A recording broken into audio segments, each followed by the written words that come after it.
বন্ধুরা, আমি 2 বছর সময় নষ্ট করেছি। সেই সময়টা যেন তোমাদের নষ্ট না হয় সেই জন্যই বারবার বলছি। আর আমার কি ভুলের কারণে আমি 2 বছর সময় নষ্ট করেছি বা 2 বছর আমার টাইম লেগেছে মনিটাইজেশন অন করতে, সেটাই তোমাদের সাথে শেয়ার করব। সেই ভুলগুলো যেন তোমরা না করো, তোমরা যেন কয়েক মাসের মধ্যেই মনিটাইজেশন অন করতে পারো। সেই জন্যই আজকের ভিডিওটা, পুরো ভিডিওটা স্কিপ না করে। নমস্কার বন্ধুরা, আমি অনুশ্রী, আমার অনুশ্রী ঘোষাল চ্যানেলে তোমাদের সবাইকে অনেক অনেক স্বাগত জানিয়ে আজকের ভিডিওটা শুরু করলাম। আশা করি তোমরা সবাই ভালো আছো। আর অনেক দিন পর আজকে ভিডিও নিয়ে এলাম। শরীরটা একটু খারাপ থাকার কারণেই, শরীর মন সব কিছু খারাপ থাকার কারণেই ভিডিও দিইনি 2 দিন।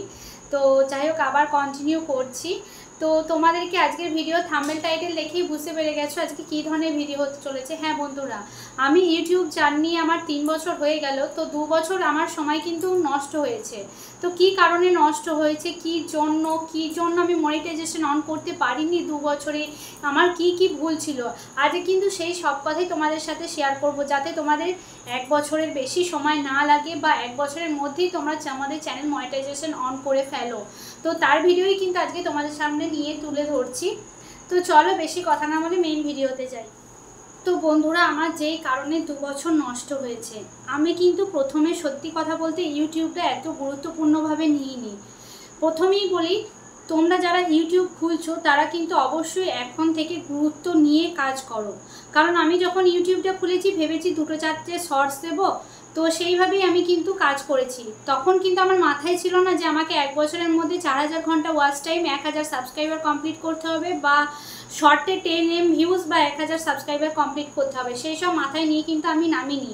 সেটা কিন্তু আমার একমাত্র ভুল ছিল, কারণ আমার টার্গেট ছিল না যে আমি ইউটিউব থেকে মনিটাইজেশন করব। তখন মনে হয়েছে জাস্ট ভিডিও দেব, ভিডিও করতে ভালোবাসি এইসব। কিন্তু আস্তে আস্তে যখন ভিডিওর প্রতি এতটাই ইউটিউবের প্রতি আকৃষ্ট হয়ে গেলাম, আর 5 জনের ভিডিও দেখে যে না, আমাকেও কিছু একটা করতে হবে, আমিও এখান থেকে আর্ন করব, তারপর থেকে কিন্তু আমার মাথায় এলো। সুতরাং আমি তখন হয়তো অতটা জানতাম না, অত ভিডিও দেখতাম না। আমি 2021-22-এর কথা বলছি, আর এটা হচ্ছে 2025-এ। তো তখন থেকে আমি রেগুলার ভিডিও দিইনি, যেটা কন্টিনিউ রেগুলার নিয়মিত ভিডিও দেওয়ার কথা, তখন কিন্তু আমি রেগুলার ভিডিও আপলোড করিনি। মন হয়েছে একটা করে শর্টস ছেড়েছি, লংও সেইভাবে দিইনি। তো তোমাদেরকে সবাইকে বলছি, যারা ভিডিও অবশ্যই করছো তারা নিয়মিত ভিডিওটা করো। তোমরা একটু গুরুত্ব দিয়ে কিন্তু ইউটিউব চ্যানেলটা খোলো, কারণ নাহলে তোমাদেরও অনেক সময় লেগে যাবে। তখন আমি জানতাম না যে লাইভ করলে ওয়াচ টাইম কমপ্লিট করা যায়, বা লাইভ করলে তাড়াতাড়ি ওয়াচ টাইম কমপ্লিট করে আমরা মনিটাইজেশন অন করব। তখন আমি না লং ভিডিও দিয়েছি না লাইভ করেছি, আর শর্টসে সেরকম ভিউজও হয়নি।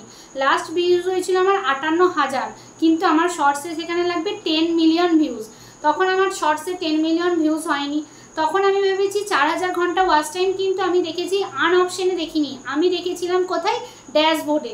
সেটা আমার মারাত্মক ভুল ছিল, কারণ আমি ভেবেছি আমার ওয়াচ টাইম কমপ্লিট হয়ে গেছে। যখন আন অপশানে নীল দাগটা দেখছি না, তখন দেখছি 280। তখন আমি আরও ভাবছি যে আমার এখনও এতটা আমাকে ওয়াচ টাইম কমপ্লিট করতে হবে, আমি কি করে 1 বছরের মধ্যে ওয়াচ টাইমটা কমপ্লিট করব। আর তোমরা সবাই জানো যে আমরা ভাবি 1 বছর সময়টা দিচ্ছে, তার মানে 1 বছর হয়ে গেলে আমরা চ্যানেলটা মনিটাইজেশন অন করতে পারবো না, কিন্তু সেটা না। আমরা সবাই পারবো মনিটাইজেশন অন করতে। 1 বছর যেমন এদিক থেকে বাড়বে, তোমার পেছন দিক থেকে টাইমটা কাটবে, কিন্তু আমরা সবাই পারবো কিন্তু মনিটাইজেশন অন করতে। কিন্তু আমাদেরকে এটা টার্গেট নিতে হবে, হ্যাঁ আমাদেরকে 1 বছরের আগে কিন্তু মনিটাইজেশন অন করতে হবে। তখন ভিডিওতে না ভালো করে থাম্বনেল, না টাইটেল, না ট্যাগ, ডেসক্রিপশন আমি কিচ্ছু দিতাম না। জাস্ট ভিডিও করতাম, আপলোড করে ছেড়ে দিতাম। সেইভাবে কোনো ধ্যানই দিইনি আমি ইউটিউবের প্রতি। সেটা আমার মেন সত্যি ওটাও আমার খুব ভুল হয়েছিল। যেটা তোমাদেরকে বারবার বলি, যে একটা ভিডিও ছাড়ার সময় তুমি রেগুলার টাইমটা মেনটেন করবে। আজকে 12টায় দেবে তো কালকেও 12টায় দেবে, এই টাইমটা কিন্তু আমিও তখন মেনটেন করিনি। আমি যখন যা পেরেছি সেরকমভাবে ভিডিও ছেড়ে দিয়েছি, কোনো গুরুত্বই দিইনি যেটাকে বলে। কিন্তু তোমরা সেটা মেনটেন করো, তোমরা রেগুলার ভিডিও দাও, টাইমটা মেনটেন করো। Title, thumbnail, description, tag, location, alternate content, একটা ভিডিওতে কীভাবে ঠিকঠাক করে ভিডিও করতে হয় বা এসিও করতে হয়, সেই ভিডিও আমি দিয়েছি। সেই ভিডিও দেখে কিন্তু তোমরা ভিডিওগুলো পাবলিক করো, বা আনলিস্ট রেখে তারপরে পাবলিক করবে। আমি তখন একবারই পাবলিক করে দিতাম। ধরো আমি দিনে 2-4টে শর্টস করছি একসাথে, সবগুলোই পাবলিক করে দিয়েছি, আনলিস্টে রেখে তখন করতাম না। অনেক কিছু আমার ভুল ত্রুটি ছিল, সেটা আস্তে আস্তে ইউটিউব করতে করতে আমি কিন্তু শিখেছি, বা অন্যের ভিডিও দেখে আমি দেখেছি, শিখেছি। তো আজকে সেই সেই যেই জায়গায় ছিলাম সেই জায়গা থেকে আমি অনেকটা এগিয়ে এসেছি। তার জন্য আমার নিজেকে মনে হয় হ্যাঁ আমি এতটা কষ্ট করলাম, আমি তখন মনে হতো আমি এত কষ্ট করছি, সাকসেস পাচ্ছি না, কবে মনিটাইজেশন অন করতে পারবো। কিন্তু আমার ভেতরের ভুলগুলো তখন আমি নিজেই জানতাম না যে আমি এত ভুল করছি।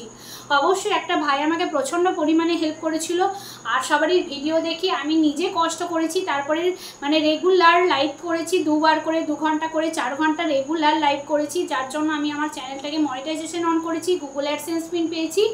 আর কিছুদিন পর আমি আশা করছি পেমেন্টও পেয়ে যাব। তোমরা যদি সহযোগিতা করো, মানে তোমরা যদি আমার ভিডিও দেখো, ভিউজের ওপরই তো ডলারটা নির্ভর করে, ভিউজ যত হবে ডলার তত বাড়বে, ডলার বাড়লেই কিন্তু পেমেন্ট পাওয়া যায়। তো অবশ্যই আমিও চেষ্টা করছি, যেই জায়গায় দাঁড়িয়েছিলাম সেই জায়গা থেকে ধাপে ধাপে, ধরো আমার সত্যি 2 বছর টাইমটা এতটা নষ্ট হয়েছে, সেই 2 বছরটা থাকলে কিন্তু আমার এতদিনে অনেকটাই হয়ে যেত। সেই জন্য বলছি প্রথম দিন থেকে যারা ইউটিউব খুলছো তারা সমস্ত কিছু জেনে কিন্তু নামো। এটা ভেবো না যে ভিডিও দিচ্ছি না দিচ্ছি কোনো ব্যাপার না, আমি সেখান থেকে আর্ন করতে চাই না। এটা আমারও প্রথমে মাথায় হয়েছিল, আমি সেখান থেকে কোনো ইনকামের ব্যাপার নাই, জাস্ট ভিডিও দেবো। কিন্তু আর 5 জনের ভিডিও দেখে, 5 জনের গুগল অ্যাডসেন্স দেখে, মনিটাইজেশন পেমেন্ট দেখে না, তখন নিজেরও মনে হয় হ্যাঁ বাড়িতে বসে যদি হয় এটা তো ভালো কাজ, আমি তো কোনো খারাপ কাজ করছি না, সুতরাং আমি যদি বাড়িতে বসে 2 টাকা ইনকাম করি সেটা তো আর কোনো অসুবিধার কিছু নেই। তখন যখন মনে হয়েছিল তখন খুব দেরি হয়ে গেছিলো, সেই জন্যই কিন্তু আমি পারিনি 1 বছরের মধ্যে চ্যানেল মনিটাইজেশন করতে। আমার 2 বছর ফালতু বেকার হয়ে গেছিলো। সেই জন্যই তোমাদেরকে বলছি তোমরা এখন থেকে মাথায় চিন্তা ভাবনা নিয়ে নাও, আমি কয়েক মাসের মধ্যেই মনিটাইজেশন অন করবো। আর খেতে কিভাবে করব সেই ভিডিও কিন্তু আমার দেওয়া আছে। আর একটা কি বলো তো, সত্যি আমরা তুমি আমাকে বলবে দিদি তুমি প্রথমে ব্লগ করতে, এখন কেন টেক ভিডিও দিচ্ছ। আমি যখন ব্লগ করেছি, মনিটাইজেশন অন করেছি লাইভ করে, তো লাইভ করার পর মনিটাইজেশন অন করার পর আমাকে ইউটিউব সাজেস্ট করলো ইউটিউব রিলেটেড ভিডিও বানাতে। কি করে সাজেস্ট করলো না, ইউটিউব রিলেটেড ভিডিওতে আমার ভিউজটা বেশি আসছে ব্লগের থেকে, তখন আমি ইউটিউব রিলেটেড ভিডিও বানাতে শুরু করি, সেখান থেকে আমি ভিউজ পাই, সেখান থেকে আমি ডলার জমাই। তো সেইভাবে তোমাদেরকে ইউটিউব যেগুলো সাজেস্ট করবে সেই ধরনের ভিডিও বানানোর অবশ্যই চেষ্টা করো। আর আমার মতো তোমাদের সময় নষ্ট করো না। আমি প্রথম দিন থেকে যেই ভিডিও দিয়ে আসছি ইউটিউব রিলেটেড, সেই ভিডিওগুলো একটু দেখে সেই অনুযায়ী ফলো করে সেই অনুযায়ী কাজ করে তারপরে ভিডিওটা আপলোড করো, দেখো তোমাদেরও চ্যানেল কিন্তু খুব তাড়াতাড়ি মনিটাইজেশন হয়ে যাবে। তখন সত্যি আমি জানতাম না লাইভ করার ব্যাপারটা, লাইভ করিনি তখন। তো তারপরে লাইভ করেছি, লাইভ করে কিন্তু আমি 6-7 মাসের মধ্যেই চ্যানেল মনিটাইজেশন করেছি। আর অনেকে বলেছো দিদি লাইভ কী করে করতে হয়, লাইভ কী করে শুরু করতে হয়, তার ভিডিও কিন্তু আমার দেওয়া আছে যে লাইভ কিভাবে শুরু করতে হয়। আমার চ্যানেলে অনেক ভিডিও দেওয়া আছে ইউটিউব রিলেটেড, আর যেগুলো একদম সত্যি কথা আমার ক্ষেত্রে ঘটেছে আমি সেগুলো তোমাদের সাথে শেয়ার করেছি। সেই ভিডিও কিন্তু তোমরা অবশ্যই দেখে আসতে পারো, আশা করছি তোমাদের কাজে লাগবে। তো চলো আর বেশি কথা বলবো না, আবার দেখা হবে অন্য কোনো দিন নেক্সট ভিডিওতে। সবাই ভালো থেকো, সুস্থ থেকো, সবাইকে টাটা।